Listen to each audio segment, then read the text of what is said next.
Bismillahirrahmanirrahim. Assalamualaikum warahmatullahi wabarakatuh. Alhamdulillahirabbil alamin. Wassalatu wassalamu ala asyrafil anbiya'i wal mursalin sayyidina Muhammadin wa ala alihi wa sahbihi wa man tabi'ahu bi ihsan ila yaumiddin. Amma ba'd. Saudara-saudara sekalian, alhamdulillah segala puji kita panjatkan kehadirat Allah Subhanahu wa taala karena dengan limpahan rahmatnya dan hidayahnya sehingga pada sore hari ini kita sempat bertemu kembali di mata kuliah akuntansi keperilakuan dengan materi yang akan kita bahas, yaitu pengantar akuntansi keperilakuan. Salawat dan salam kita kirimkan ke hadirat Nabiullah Muhammad SAW atas seluruh jasa-jasanya kepada kita semua. Baik saudara-saudara sekalian, pada hari ini kita akan bahas tentang pengantar akuntansi keperilakuan. Ya. Pada minggu lalu, sebagaimana minggu lalu kita sudah membahas masalah RPS, ya, di mana mana pembahasan pertama dalam RPS itu dalam materi tentang pengantar. Ya, mengapa kita membuat materi pengantar ini? Karena tentu saudara-saudara sekalian ini mungkin ada yang baru pertama kali mendengar istilah akuntansi keperilakuan. Ya, mungkin yang selama ini didengar tentang akuntansi itu hanya terkait dengan akuntansi keuangan. Sementara akuntansi keperilakuan adalah suatu hal yang baru bagi saudara. Memang pada dasarnya mata kuliah akuntansi keperilakuan ini penekanannya pada mahasiswa program magister dan khususnya program program doktor. Penekanannya di situ. Nah, untuk mahasiswa di tingkat strata 1 diperkenalkan mata kuliah ini, makanya itu gunanya perlunya ada pengantar, ya, yang memberikan kepada Anda terkait pengenalan konsep dasar yang ada di materi akuntansi keperilakuan. Oke, baik saudara. Pertama, kita coba membahas tentang pengertian ilmu akuntansi. Tentu saudara sejauh ini sudah menghafal, ya, pengertian akuntansi dari perspektif akuntansi keuangan, ya, atau yang ada di mata kuliah pengantar akuntansi. Bahwa akuntansi itu adalah seni mencatat, mengelompokkan, sampai melaporkan. Itu adalah pengertian akuntansi standar yang umum dipelajari dan dihafal oleh mahasiswa S1 terkait dengan definisi akuntansi dan perspektif akuntansi keuangan. Nah, dalam perspektif ilmu keperilakuan atau akuntansi keperilakuan, nah tentu definisi ini tidak bisa dipakai, ya. Kenapa? Karena definisi itu konteksnya adalah akuntansi keuangan, atau lebih spesifik konteksnya adalah penyusunan laporan keuangan. Nah, maka kalau kita bicara tentang akuntansi keperilakuan, maka kita mendefinisikan akuntansi sebagai disiplin jasa yang mampu memberikan informasi yang relevan dan tepat waktu mengenai masalah keuangan perusahaan guna membantu pengguna internal dan eksternal dalam proses pengambilan keputusan ekonomi. Ini adalah definisi dari Siegel dan Marconi tahun 1989. Nah, dari definisi ini kita melihat dua hal. Pertama, bahwa akuntansi itu adalah jasa yang memberikan informasi yang relevan dan tepat waktu tentang masalah keuangan. Itu satu. Jadi memang kalau kita bicara akuntansi itu tidak bisa terlepas dari masalah keuangan. Nah, jadi dari definisi ini kita memahami bahwa akuntansi adalah informasi, ya. Informasi yang digunakan untuk membantu pengguna internal dan eksternal dalam proses pengambilan keputusan ekonomi. Nah, kalau kita bicara pengguna, tentu Anda sudah mempelajari bahwa pengguna akuntansi itu terdiri dari dua, yaitu pengguna internal, yang mana pengguna internal itu adalah pihak manajemen, pemegang saham, ya, pihak manajemen dan pemegang saham, dan kemudian pengguna eksternal itu adalah pemerintah, ya, investor, dan kreditor. Nah, tentu setiap pihak itu, setiap pengguna itu memiliki kepentingannya masing-masing ya, yang berbeda dari informasi akuntansi. Untuk apa? Untuk sebagai bahan dalam pengambilan keputusan ekonomi.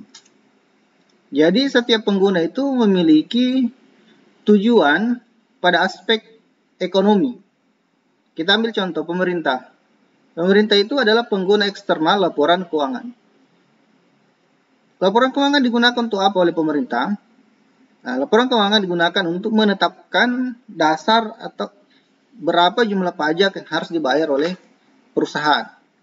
Itu jadi dia tujuannya mengetahui informasi akuntansi adalah untuk menentukan pajak yang harus dibayar.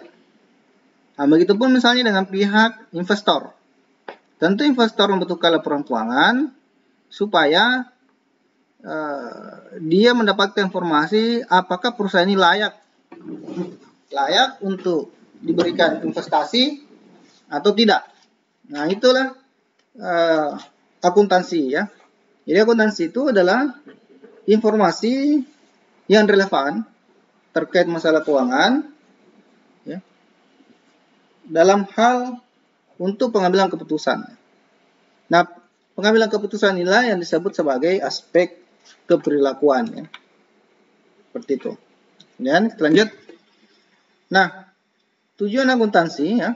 Nah, ini tadi kita bicara tujuan. Pertama, akuntansi itu adalah informasi untuk pengambil keputusan ya. Nah, ada banyak pengambil keputusan ya. Ada banyak dari pihak internal, ada manajemen dan ada pemegang saham, dari pihak eksternal, ada kreditor, investor dan pemerintah. Ya.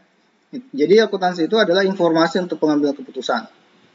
Kemudian informasi bagi pengguna, informasi untuk pengambilan keputusan dimaksud itu informasi akuntansi digunakan untuk mengambil suatu keputusan ya, keputusan ekonomi yang saya contohkan tadi. Misalnya investor itu apakah dia memutuskan menginvestasikan atau tidak dananya, itu tergantung informasi akuntansi.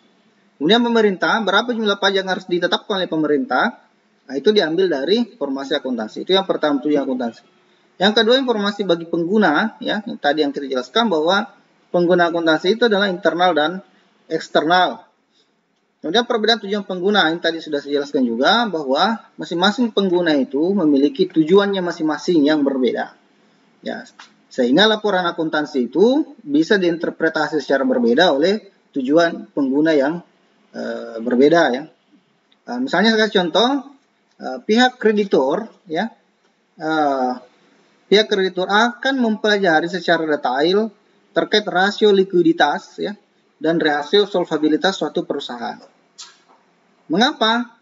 Kalau rasio likuiditasnya bagus, maka kreditor bisa mengambil keputusan untuk meminjamkan dananya kepada perusahaan tertentu. Misalnya bank sebelum meminjamkan dananya ke suatu perusahaan, dia mempelajari dulu rasio likuiditas dan solvabilitas suatu perusahaan untuk mengukur apakah perusahaan ini bisa membayar utangnya dengan tepat waktu. Nah, itu kalau kreditor. Kalau investor, maka dia akan mempelajari rasio profitabilitasnya. Apakah perusahaan ini pada aspek profitabilitasnya itu bagus atau tidak? Nah, itu kalau investor.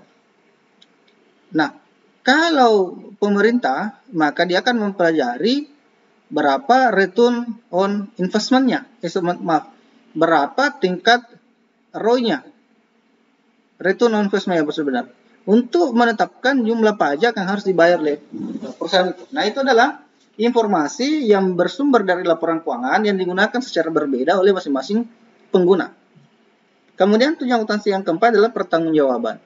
Ini jelas akuntansi adalah suatu akuntabilitas. Akuntabilitas itu artinya bahwa pihak pengelola anggaran atau yang kita sebut sebagai manajemen kalau di perusahaan mempertanggungjawabkan penggunaan anggaran itu melalui laporan akuntansi. Ya. Dia mempertanggungjawabkan penggunaan anggarannya.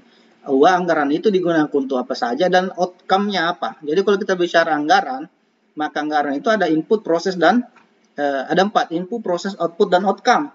Nah, akuntansi itu memaparkan informasi terkait input, proses, output, dan outcome. Itulah yang disebut sebagai prinsip akuntabilitas atau prinsip pertanggungjawaban dalam akuntansi.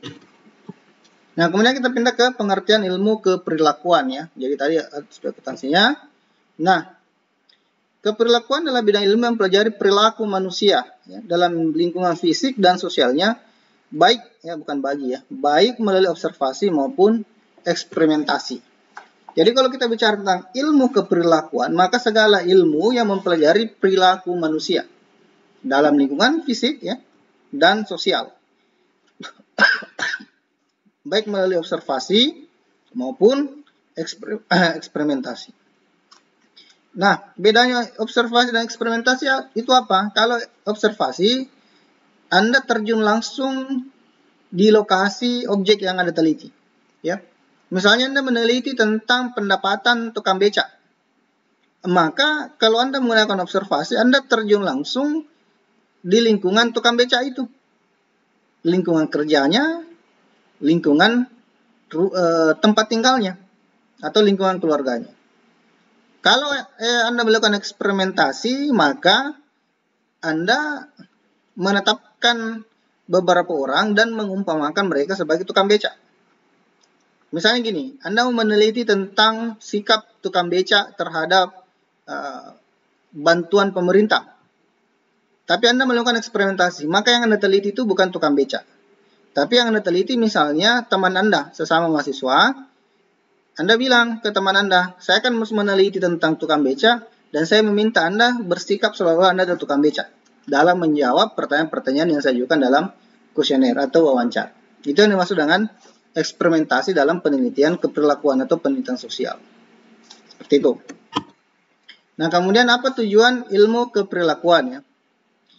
Tujuan ilmu keperilakuan itu untuk memahami, menjelaskan, dan memprediksikan perilaku manusia sampai pada tingkat generalisasi yang ditetapkan mengenai perilaku manusia yang didukung oleh bukti empiris yang dikumpulkan secara impersonal melalui prosedur yang terbuka untuk peninjauan maupun replikasi dan dapat diverifikasi oleh ilmuwan yang tertarik.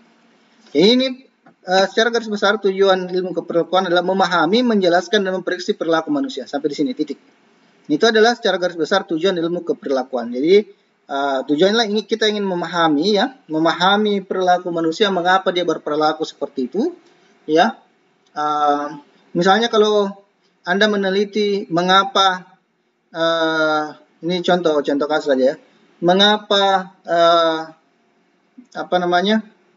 tukang beca cenderung lebih sehat ya misalnya ketimbang pegawai kantoran, ya, maka kita mau memahami dia ya, memahami mengapa dia lebih sehat ya, misalnya mengapa tukang beca jarang terkena penyakit yang sering diderita oleh orang yang bekerja di kantor ya, misalnya migrain ya, asam lambung ya, rematik dan lain-lain penyakit lainnya. Kita ingin memahami dan menjelaskan ya, kita mau menjelaskan tukang beca jarang terkena penyakit seperti migrain, rematik, asam urat sebagaimana halnya pegawai kantoran itu karena ini dan memprediksi ya, kita memprediksi sehingga ketika misalnya pegawai kantoran tidak ingin terhindar dari jenis penyakit rematik, asam urat ya, itu mengambil sikap atau perilaku dari tukang beca misalnya. Nah, itu contoh case study ya. Tapi jangan digeneralisir itu ya, karena itu bukan hasil penelitian, itu hanya dugaan saya saja. Itu hanya sebagai contoh saja ya, seperti itu. Nah, kemudian disiplin mempelajari keperilakuan itu ada 4. Yang pertama psikologi ya. Psikologi itu adalah disiplin ilmu yang mempelajari manusia pada aspek kejiwaannya ya. Jadi jiwanya yang dipelajari itu. Nah, psikologi ini mempelajari indikator orang yang sehat secara kejiwaan dan orang yang sakit secara kejiwaan. Nah, ini bidang psikologi. Ya, dengan hanya melihat ciri-cirinya ya. Jadi kalau Anda punya teman anak psikologi, hati-hati ya. Karena dia bisa mengetahui apakah Anda sakit jiwa atau tidak itu hanya dengan melihat cara Anda duduk. Ya. Cara Anda duduk. atau cara Anda makan, atau cara Anda berjalan. Itu bisa ketahuan Anda sakit jiwa atau tidak. Bahkan saya bisa mengetahui Anda punya sakit jiwa atau tidak ya, meskipun saya bukan orang psikologi, hanya dengan menganalisis tingkat kedisiplinan Anda dalam menghadiri kelas ya.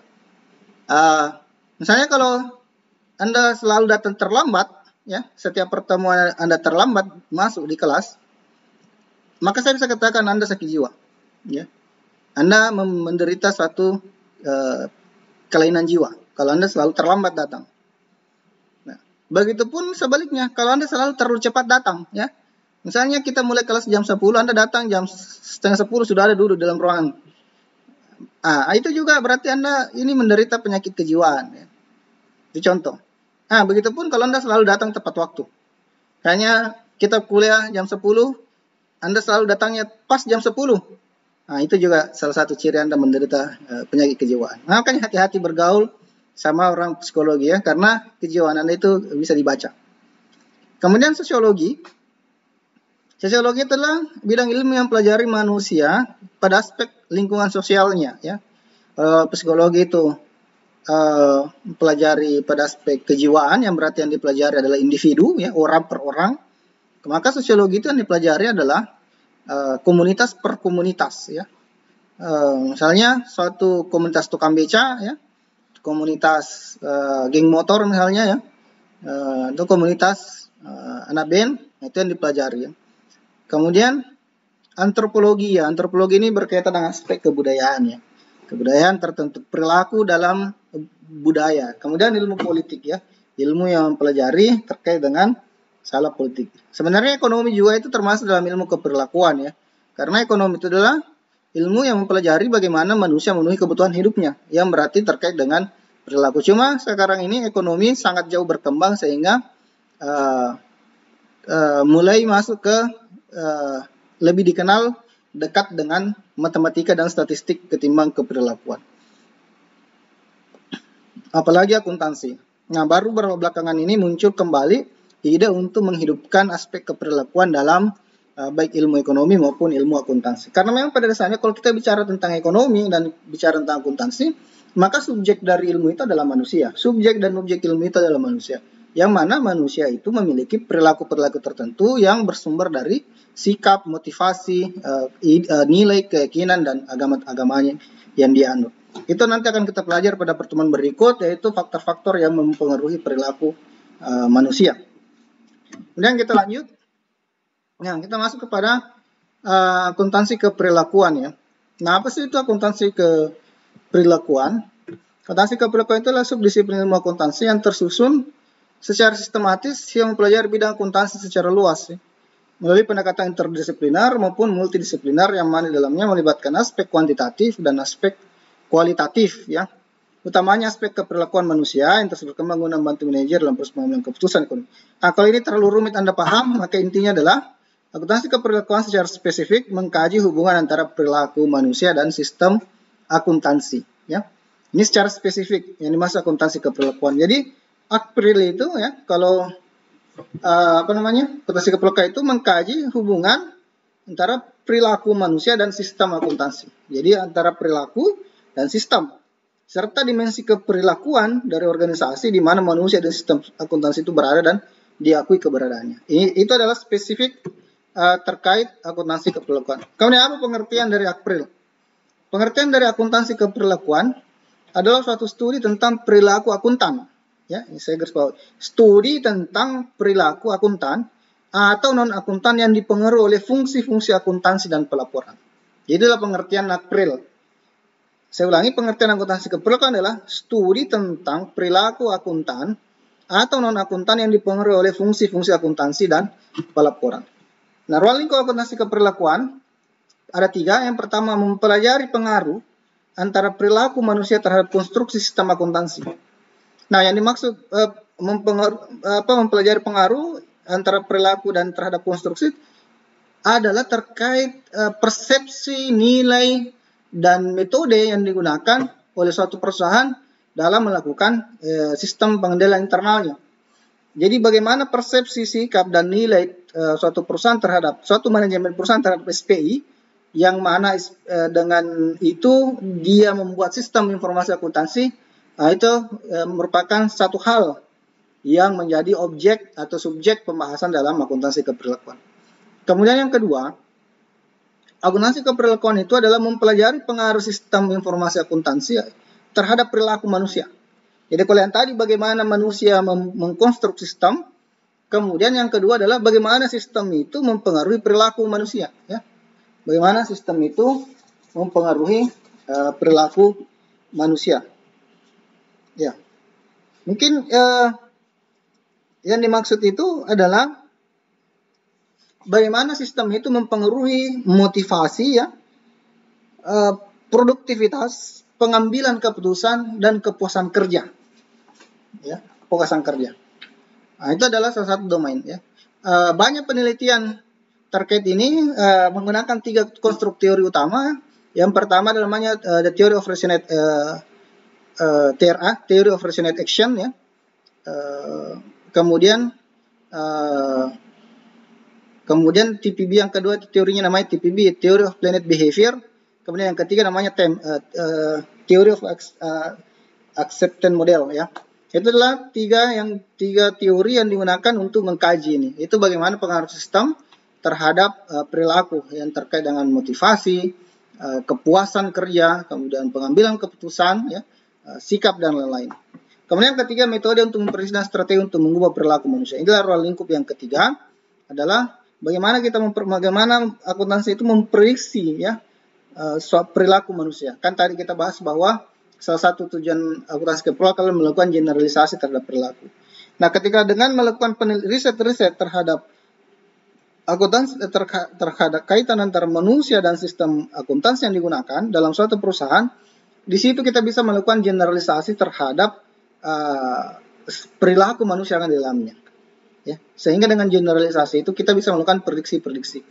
Maksudnya itu prediksi begini. Kalau sistemnya A, maka perilaku yang dihasilkan itu seperti ini. Itu yang dimaksudnya, ya. Kalau sistemnya begini, maka perilaku yang dihasilkan itu seperti ini. Kayak gitu. Saya kasih contoh realnya.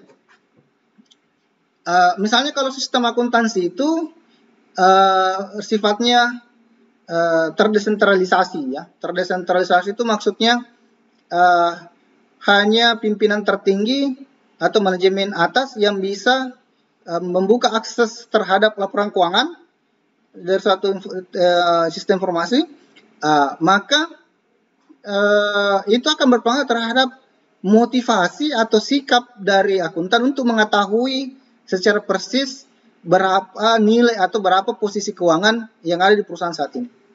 Ya, seperti itu. Kemudian kita lanjut. Nah, ini terakhir aspek penting dalam akuntansi keperlakuan, itu ada 5. Pertama, teori perusahaan keperlakuan manajerial. Kemudian penganggaran dan perencanaan. Kemudian pengambilan keputusan, pengendalian dan pelaporan keuangan.